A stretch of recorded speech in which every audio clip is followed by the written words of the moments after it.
इंसान हमेशा से ईश्वर बनने की चाह रखता आया है। वह चाहता है कि जो बेजान है उसमें जान फूंक दे, जो चुप है उससे सवाल करवाए।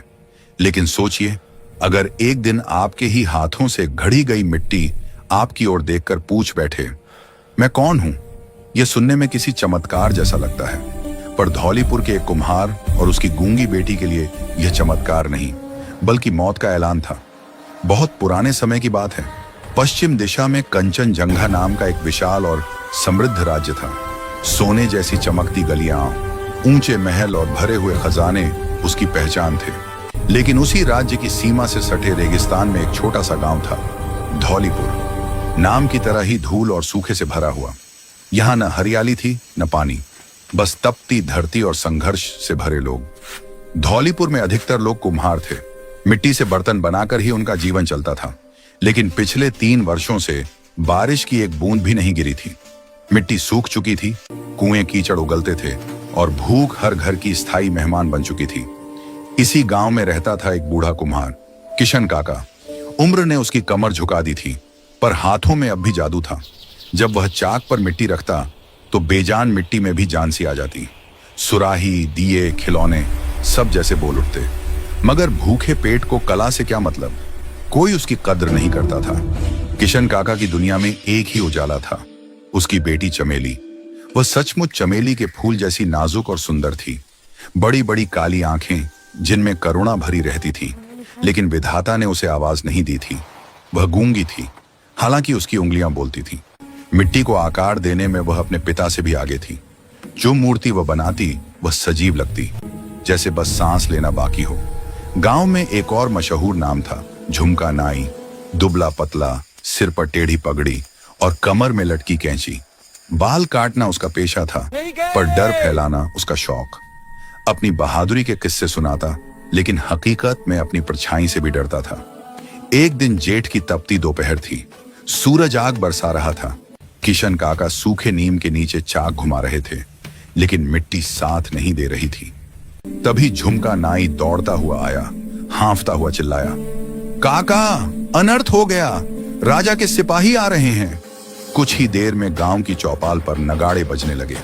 राजा उद्यभान के सेनापति जरावर सिंह ने शाही फरमान सुनाया। राजकुमार के विवाह के लिए एक ऐसा जादुई कलश चाहिए जिसमें पानी कभी खत्म न हो और जो बिना आग के ठंडा रहे। अगर अगली पूर्णिमा तक यह कलश नहीं मिला तो धौलीपुर के हर कुम्हार के हाथ काट दिए जाएंगे और गांव जला दिया जाएगा। गांव में कोहराम मच गया। जहां पीने को पानी नहीं, वहां कभी न खत्म होने वाला कलश। यह तो सीधी मौत थी। मुखिया ने किशन काका से गुहार लगाई। किशन काका की आंखों में डर उतर आया। तभी उसे अपने दादाजी की बात याद आई। उत्तर में कालावन नाम का एक शापित जंगल है।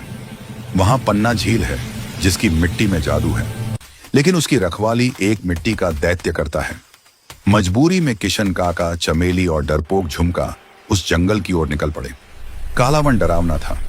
पेड़ इतने घने कि दिन में भी अंधेरा। अजीब आवाजें, नीली धुंध और रास्ता भूल जाने का डर। लेकिन चमेली को गीली मिट्टी की खुशबू आई। वहीं उन्हें पन्ना झील तक ले गई। झील की मिट्टी सुनहरी थी, जैसे सांस ले रही हो। झुमका लालच में उसे छू बैठा और तभी मिट्टी से एक विशाल दैत्य उठा। दैत्य ने शर्त रखी, पहली चीज जो तुम इस मिट्टी से बनाओगे उसमें जान आ जाएगी, लेकिन वह मेरी होगी। मजबूरी में किशन काका ने शर्त मान ली। गांव लौटकर किशन काका कलश बनाने की तैयारी करने लगे। लेकिन रात में चमेली से रहा नहीं गया। उसने जादुई मिट्टी से एक सुंदर युवक की मूर्ति बना डाली, अपने सपनों का साथी। सुबह होते होते मूर्ति जीवित हो उठी। वह बोला, तुम कौन हो और मैं कौन हूं? चमेली समझ गई। उसने वही गलती कर दी थी जिसकी कीमत किसी की जान से चुकानी पड़ेगी। उधर झुमका नाई ने यह खबर फैलाकर राजा तक पहुंचा दी। राजा सिपाहियों के साथ धौलीपुर पहुंचा। किशन काका ने जैसे तैसे जादुई कलश दिखाया जो सच में पानी से भर उठा। राजा तो मान गया, लेकिन अमावस्या की रात अभी बाकी थी।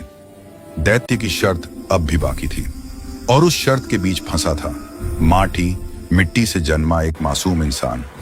अब सवाल यह था, क्या चमेली उसे बचा पाएगी या इंसान की बनाई मिट्टी इंसान को ही निगल जाएगी?